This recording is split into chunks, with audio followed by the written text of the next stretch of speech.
Interference through thin film, ये क्या है बताते हैं।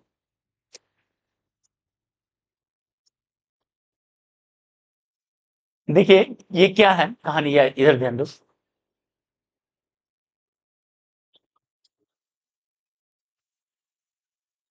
देखो जैसे मान लो ये वाटर है या कोई भी लिक्विड है, NL में भी वाटर, वाटर के ऊपर मान लो ऑयल गिरा हुआ है सरफेस पे, मतलब उसका एक लेयर हो गया, उसको फिल्म बोल रहे हैं। ये हुआ फिल्म, ठीक है, जिसका कुछ थिकनेस है T, ये उसका हो गया थिकनेस। ऑब्वियस ऑयल का लेयर बहुत छोटा है, बहुत कम थिकनेस का एक लेयर है, और बाहर में ऊपर में है एयर। तो अगर ऑयल गिरा हुआ है पानी पे, अगर इस तरीके से देखें नॉर्मल व्यू, या थोड़ा एंगल पे भी देखें, तो एक कलर का पैटर्न दिखता है, एक पैटर्न दिखता है, ठीक है। उस पैटर्न को स्टडी करते हैं, वो पैटर्न बना कैसे, कैसे इंटरफेरेंस हो रहा है, कैसे बना वो, ठीक है। तो इंटरफेरेंस थ्रू थिन फिल्म, ये टॉपिक जो है एनसीईआरटी में है, YDSC से कम पॉपुलर है, कभी कभार क्वेश्चन आया है, PYQ में रिसेंट ईयर में भी आता है क्वेश्चन, ठीक है। अब बहुत सिंपल सा टॉपिक है, इसको समझो। यहां से रेडिएशन आ रहा है ऐसे, ठीक है, और हम स्टडी कर रहे हैं फॉर विच कलर, ठीक है, top layer of film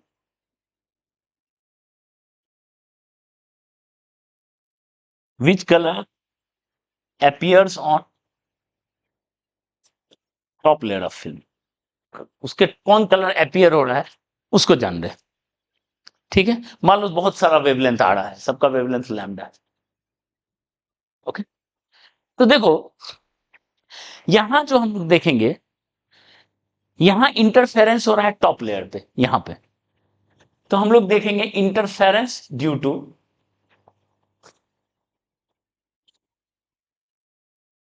interference due to two waves, दो वेव का इंटरफेरेंस हो रहा है। एक कौन सा wave, directly reflected from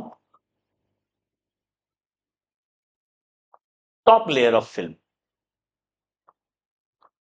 film के टॉप लेयर से रिफ्लेक्ट डायरेक्टली पड़ा, वहां पर रिफ्लेक्ट हुआ, एक वो वेव हो गया। और दूसरा wave reflected from inner surface of film, मतलब क्या हुआ है इसको आप समझ, पानी के ऊपर ऑयल का लेयर होता है जिसको फिल्म बोलते हैं, ठीक। तो अब देखो, अगर ये हम लार्ज पिक्चर ड्रॉ कर रहे हैं उस फिल्म का, देखो मान लो ऐसे आ रहा है रेडिएशन, अभी हम, ठीक है, ऐसे रेडिएशन आ रहा है, तो एक तो जो डायरेक्ट रिफ्लेक्ट हुआ, एक ये वेव हुआ जो डायरेक्ट रिफ्लेक्ट हुआ, कुछ पार्ट अंदर जाएगा, ऑब्वियस है, मैक्सिमम पार्ट अंदर जाएगा। यहां पे भी क्या होगा, यहां पे भी फिर वो अपना वो इस तरीके से जा रहा है इधर, उसका कहानी नहीं है, ऐसे लौटेगा भी कुछ नहीं, क्योंकि हर ट्रांसपेरेंट इंटरफेस पे कुछ पार्ट रिफ्लेक्ट होता है, कुछ पार्ट रिफ्रैक्ट होता है। तो यहां पर रिफ्लेक्ट हुआ, रिफ्रैक्ट हुआ, फिर रिफ्लेक्ट होके यहां पहुंचा, फिर यहां रिफ्रैक्ट हो गया, फिर कुछ रिफ्लेक्ट हुआ। तो हम इसको देख रहे हैं और इसको देख रहे हैं, इन दोनों का इंटरफेरेंस देख रहे हैं, इन दोनों का इंटरफेरेंस देख रहे हैं कि इन दोनों के इंटरफेरेंस से कैसे किसी का मैक्सिमा बन रहा है, किसी का मिनिमा बन रहा है, ठीक है। ये दो वेव हो गया, ओके। तो हम लोग को निकालना है maxima for a wave, for which wavelength, better to write, for which wavelength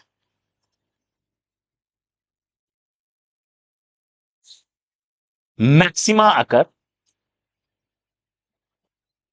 और कंस्ट्रक्टिव इंटरफेरेंस टेक्स प्लेस, सब एक ही मतलब है। या which wavelength is seen on top layer, या स्ट्रांगली रिफ्लेक्टेड, सब एक ही मतलब है, या वीकली ट्रांसमिटेड। क्योंकि हम लोग रिफ्लेक्टेड वेव का मैक्सिमा देख रहे हैं, उसका इंटरफेरेंस देख रहे हैं, तो जो वेवलेंथ स्ट्रांगली रिफ्लेक्ट होगा उसका वहां मैक्सिमा होगा, जो वीकली ट्रांसमिटेड मतलब स्ट्रांगली रिफ्लेक्टेड, एक ही वर्ड है, तो हमको पहचानना है किस वेवलेंथ का वहां पे मैक्सिमा हो रहा है। इसी तरह मिनिमा के लिए क्या होगा, for which wavelength minima occurs, destructive interference takes place, constructive है तो destructive, is not seen on the top layer पर नहीं दिख रहा है, हर वेवलेंथ नहीं दिखेगा, कुछ वेवलेंथ दिखेगा, या वीकली क्या रिफ्लेक्टेड, जो वीकली रिफ्लेक्ट होगा, या स्ट्रांगली ट्रांसमिटेड। मतलब अभी हम देखेंगे, हम पहचानना है किस वेवलेंथ का मैक्सिमा हो रहा है वहां।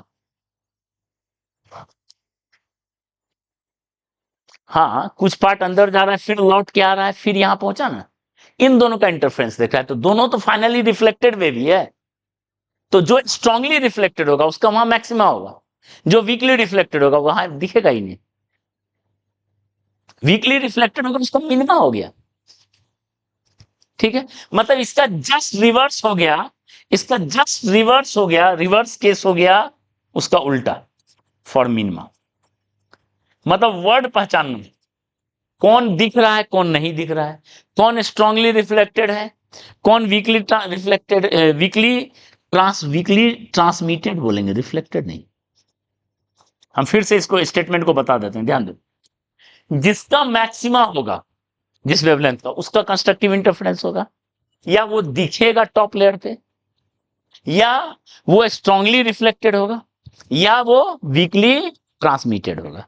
उसी तरह रिवर्स केस क्या होगा, जिसका मिनिमा आकर होगा वहां, या जिसका डिस्ट्रक्टिव इंटरफेरेंस होगा, या फिर is not seen on top layer, या वीकली रिफ्लेक्टेड, या स्ट्रांगली ट्रांसमिटेड। तो रिवर्स केस फॉर मिनिमम इसका हो जाएगा। तो पहचानना है किस वेवलेंथ का मैक्सिमा हो रहा है, किस वेवलेंथ का मिनिमा हो रहा है। ठीक है, क्लियर है?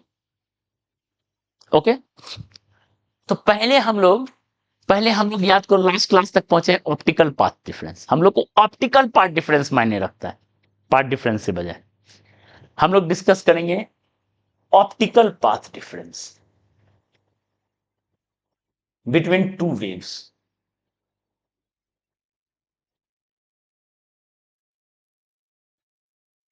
फॉर नॉर्मल व्यू, हम लोग एंगल पे नहीं देख रहे हैं, नॉर्मल व्यू देख रहे हैं। ठीक है, नॉर्मल व्यू के लिए देख रहे हैं। ओके, एक तो सीधा वहां रिफ्लेक्ट हो गया, ध्यान दो, एक तो वहीं सीधा रिफ्लेक्ट हुआ, एक वो जैसा कि हम डायग्राम बनाए, देखो, एक तो यहीं रिफ्लेक्ट हुआ, वहीं पे है, और एक जो अंदर गया वहां से लौटा, अब फिर ऐसा हुआ,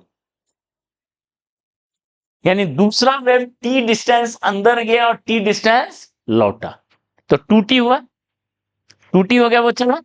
और किस किस मीडियम में, एन मीडियम में, इसका मीडियम क्या है, एन, इसका रिफ्रैक्टिव इंडेक्स है एन।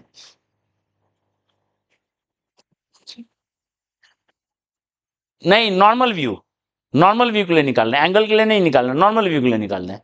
तो कितना हो गया ऑप्टिकल पाथ डिफरेंस, कितना हो गया 2nt। ये बात समझ में आ रहा है, ये इंपॉर्टेंट पॉइंट समझो, दोनों के बीच का ऑप्टिकल पाथ डिफरेंस, एक तो वहीं रिफ्लेक्ट हुआ, एक अंदर गया टी और एक टी लौटा, तो कितना हुआ 2t, और एन में गया तो 2nt, ऑप्टिकल पाथ डिफरेंस हो गया 2nt। क्लियर है, दोनों के बीच का ऑप्टिकल पाथ डिफरेंस 2nt हो गया। अगर आप एंगल पे निकालना चाहते हो, ये एंगल आर है, ये आई है, तो फॉर, ये हुआ नॉर्मल व्यू के लिए, for an angle, for angle के लिए ऑप्टिकल पाथ डिफरेंस चाहे तो आप कैलकुलेट कर सकते हो, 2nt cos r आता है। अगर ये एंगल आर है तो ऑप्टिकल पाथ डिफरेंस कितना आता है 220 cos r, बाकी नॉर्मल व्यू के लिए 220 है। क्लियर है? चलो, तो ये तो हो गया ऑप्टिकल पाथ डिफरेंस, लेकिन अभी तुरंत कंक्लूजन पे नहीं आएंगे क्योंकि रिफ्लेक्शन वगैरह भी हो रहा है, और हम लोग देखे थे रिफ्लेक्शन में पाई वगैरह का फेज डिफरेंस वो करना पड़ेगा, वो 20 cos r कैसे आएगा? ये पाथ एंगल पे है, ठीक है, और यहां से आप परपेंडिकुलर ड्रॉप करो, ये इतना पाथ चला है उसको माइनस करना पड़ेगा, तब वो आएगा। ठीक है, आपको सिलेबस में नॉर्मल व्यू ही है, चाहो तो ये निकाल सकते हो। ठीक है, अब देखो रिफ्लेक्शन की बात करें तो रिफ्लेक्शन से भी बताए थे पाई का डिफरेंस होता है रिफ्लेक्शन में, तो वो क्या होता है उसको मैं क्लियर यहां बता रहा हूं, ध्यान दो। मान लो एक ऐसा स्ट्रिंग है और एक ऐसा रोप, दो रोप है, ये थिन रोप है, ये थिक रोप, यानी ये एक रेयरर मीडियम है और ये एक डेंसर मीडियम है वेव के लिए। इसमें वेव स्पीड v1 है, इसमें वेव स्पीड v2 है, v2 is less than v1। ठीक है, अब ध्यान दो, अगर वेव रेयरर टू डेंसर जा रहा है, कोई वेव ऐसे जा रहा है, कैसे जा रहा है? रेयरर टू डेंसर, रेयरर होते हुए डेंसर में जा रहा है, इंटरफेस पे आया, ध्यान दो, रेयरर टू डेंसर जा रहा है तो क्या होगा, एक वेव तो ट्रांसमिट कर जाएगा, ये हो जाएगा ट्रांसमिटेड वेव, ट्रांसमिटेड और रिफ्रैक्टेड वेव। तो ये वही शेप का होगा, सेम शेप का, कोई शेप में चेंज नहीं आएगा, जिस शेप का आ रहा तो वही शेप का। ठीक है, प्लस एक होगा रिफ्लेक्टेड, रिफ्लेक्टेड क्या होगा, इसका उल्टा शेप का रिटर्न होगा।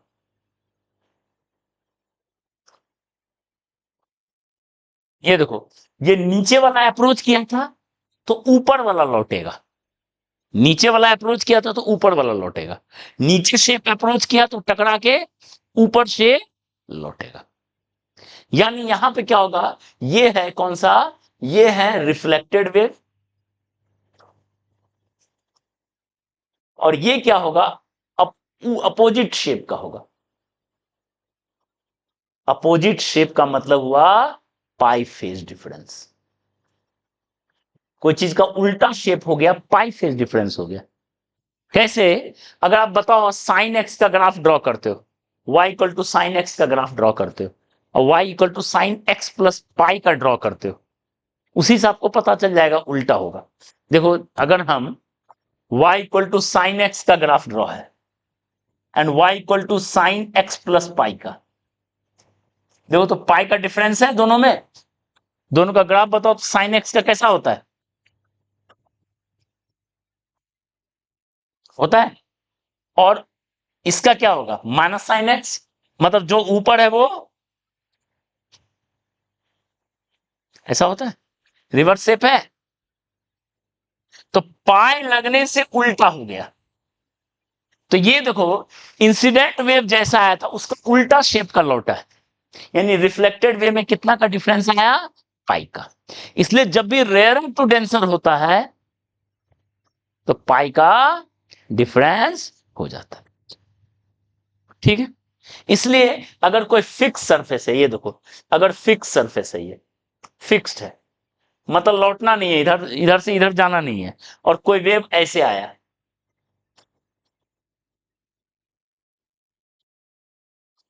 ठीक है, ऐसे आया, तो सिर्फ रिफ्लेक्टेड होगा, इसका उल्टा रिफ्लेक्ट होगा, यहां जो है उसका उल्टा ऐसा, और यहां जो है ऐसा उल्टा, उल्टा रिटर्न होगा। फिक्स सरफेस में उल्टा रिटर्न होता है।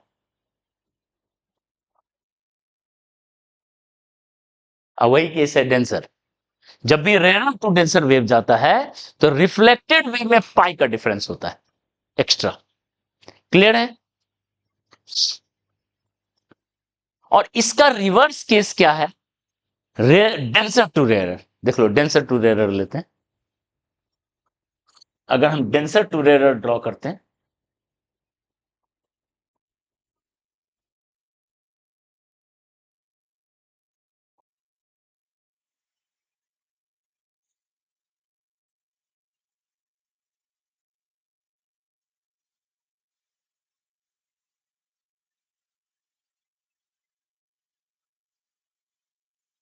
रेयरर टू डेंस,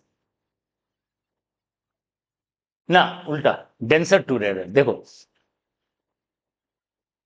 अगर हम डेंसर टू रेयरर की बात करें, मतलब इधर से इधर जा रहा है अगर वेव, ऐसे कोई वेव जा रहा है, ध्यान दो, ऐसे कोई वेव जा रहा है, इंटरफेस पे मिला, इधर देखो, इधर देखो, ऐसे कोई वेव आ रहा है, इंटरफेस पे मिला, तो एक तो ट्रांसमिटेड होगा वही शेप का, ये हो गया रिफ्रैक्टेड, इसमें सेम शेप।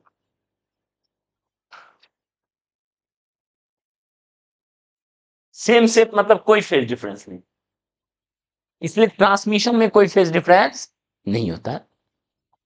प्लस ऐसे आ रहा था, रिफ्लेक्ट होकर ऐसे लौटा, तो रिफ्लेक्ट होकर ऐसे लौटा तो वही शेप का लौटेगा, ये है रिफ्लेक्टेड सेम शेप। मतलब in this case reflected wave doesn't encounter any phase difference. कब? जब डेंसर टू डिफरेंस, जब डेंसिटी टू रेयर जा रहा हो तो कोई फेज डिफरेंस नहीं होता रिफ्लेक्टेड में, ट्रांसमिटेड में कुछ नहीं होता है, वो मैथमेटिकली कैलकुलेशन है वेव से, वेव में मैथमेटिकली कैलकुलेट हो जाता है, उसका कंक्लूजन ये है। इसलिए कोई मान लो ऐसा स्ट्रिंग है और यहां पे एक रिंग है, फिक्स नहीं है, फ्री हो गया, इसलिए अगर इस शेप का गया है, इस शेप का वेव जा रहा है, तो जो लौटेगा वो भी वही शेप का लौटेगा। अगर आप वेब में पढ़े होगे तो ये याद होगा आपको, यहां उल्टा शेप नहीं लौटता है, वही शेप, ठीक है, कोई फेज डिफरेंस नहीं। इसलिए जब भी डेंसर टू रेयर जा रहा है तो कोई, रेयर टू डेंसर जा रहा है तो फेज डिफरेंस सिर्फ रिफ्लेक्टेड में, ट्रांसमिटेड में नहीं। ओके, क्लियर है? क्लियर है? ठीक है, तो वापस आ जाते हैं थिन फिल्म पे कहानी, वापस आ जाते हैं थिन फिल्म का कहानी, ध्यान दो।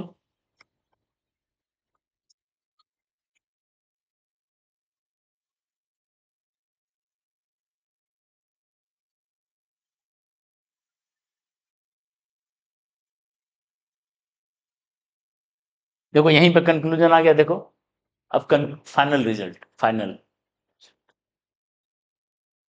ध्यान, ये था थिन फिल्म, ये था एयर, ध्यान दो, ये मान लो ऑयल है जिसका रिफ्रैक्टिव इंडेक्स n, एयर का Na, और नीचे में क्या है, लिक्विड Nl, ठीक है। तो एयर तो ज्यादा रिफ्रैक्टिव इंडेक्स है किसका, ऑयल का, n ग्रेटर देन Na, ध्यान दो, n ग्रेटर देन Na। हमको ऑप्टिकल पार्ट डिफरेंस इतना आ गया, लेकिन अभी कंक्लूड नहीं करेंगे। Optical path difference m lambda होता है कि m प्लस हाफ लैम्डा होता है, वो डिपेंड करता है फेज डिफरेंस, रिफ्लेक्शन वगैरह को काउंट करना पड़ेगा। तो ध्यान दो, n ज्यादा है Na से, यानी जो रिफ्लेक्टेड, ये रेयरर है ये डेंसर है, तो पहला जो रिफ्लेक्टेड वेव है उसमें पाई का सफर हो गया, क्योंकि रेयरर टू डेंसर आ रहा है, यानी फर्स्ट रिफ्लेक्टेड वेव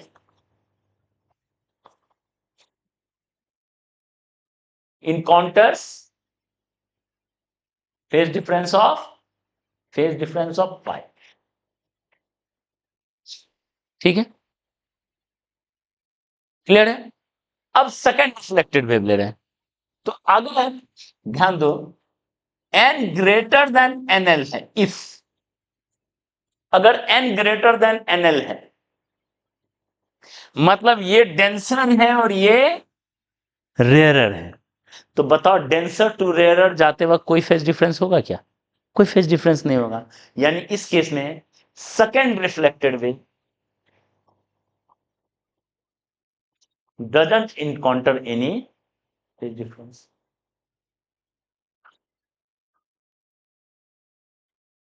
क्लियर है? सेकेंड वेव कुछ नहीं इनकाउंटर करेगा। तो बताओ पहला पाई और दूसरा जीरो, तो नेट फेज डिफरेंस उन दोनों का क्या हो गया? पाई। जैसे पाई का फेज डिफरेंस होता है रिजल्ट उल्टा हो जाता है, बताए थे। यानी for maxima optical path difference 2nt equal to क्या होगा? m plus half lambda. For minima optical path difference that is 2nt equal to m lambda, where m is integer। m is 1 2 3 से शुरू करो, 0 1 2 3 सो उल्टा रिजल्ट होता है क्योंकि पाई है, पाई रहने पे उल्टा हो जाता है, बता चुके हैं ऑलरेडी। क्लियर है? ओके। यानी आप यहां से जज करो तो 2nt इक्वल टू क्या क्या होगा मैक्सिमा के लिए? लैम्डा बाई 2, 0 पुट किए लैम्डा बाई 2, 1 पुट किए 3 lambda by 2, 5 lambda by 2, 7 lambda by 2 so on. यानी टी का वैल्यू क्या क्या हो सकता है? कई बार लैम्डा में आता है क्वेश्चन, कई बार टी में आता है। Lambda by 4n, 3 lambda by 4n, 5 lambda by 4n।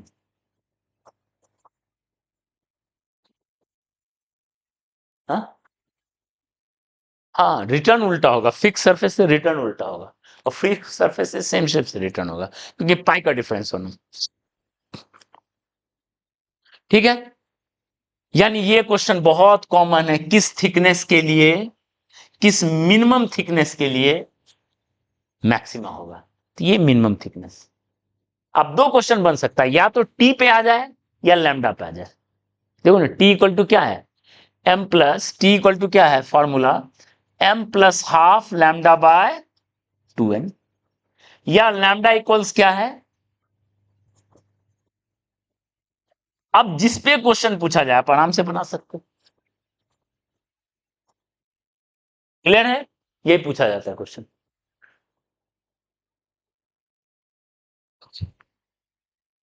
ठीक है, लेकिन सोचो रिजल्ट उल्टा हो जाएगा। If n is less than nl, मतलब जो लेयर है उसका रिफ्रैक्टिव इंडेक्स उससे कम हो, ध्यान दो, लिक्विड से कम हो, यानी फिर हो जाएगा रेयर टू डेंसर। यानी ये भी क्या हो जाएगा? पाई सफर करेगा। ये तो पाई कर ही रहा था, ये भी पाई कर जाएगा। मतलब इस केस में सेकेंड रिफ्लेक्टेड वेव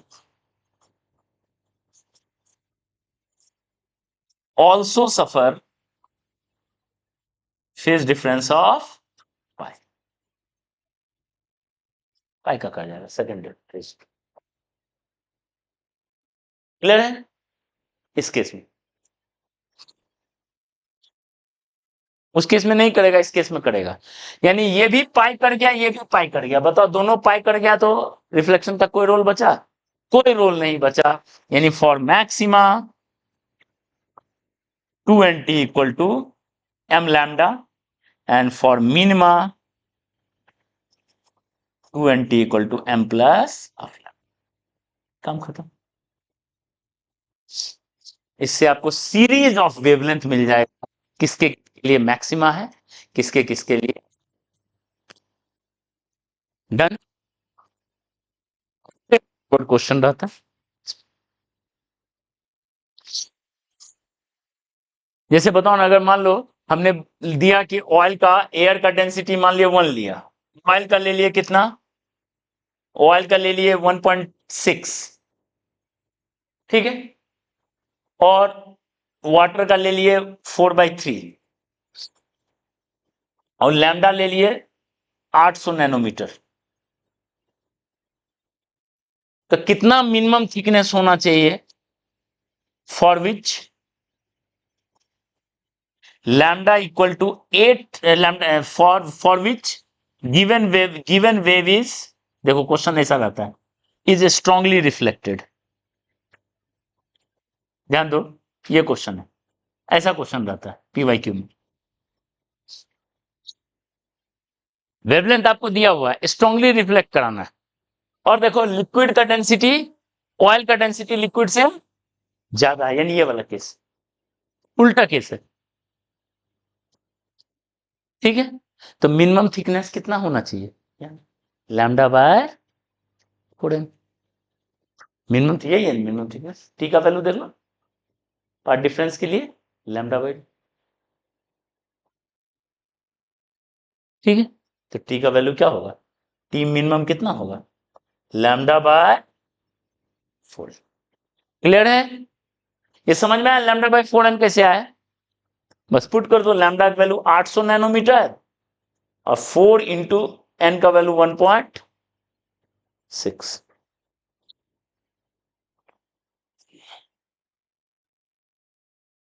ठीक है, 1000 by 8 nanometre, that is 125 nanometre.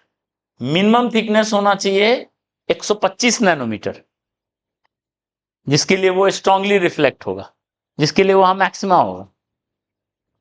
ठीक है, उसका नेक्स्ट होना चाहिए 3 टाइम्स, मतलब 375, फिर उसका नेक्स्ट 5 टाइम्स, सो ऐसे चलेगा। चलिए।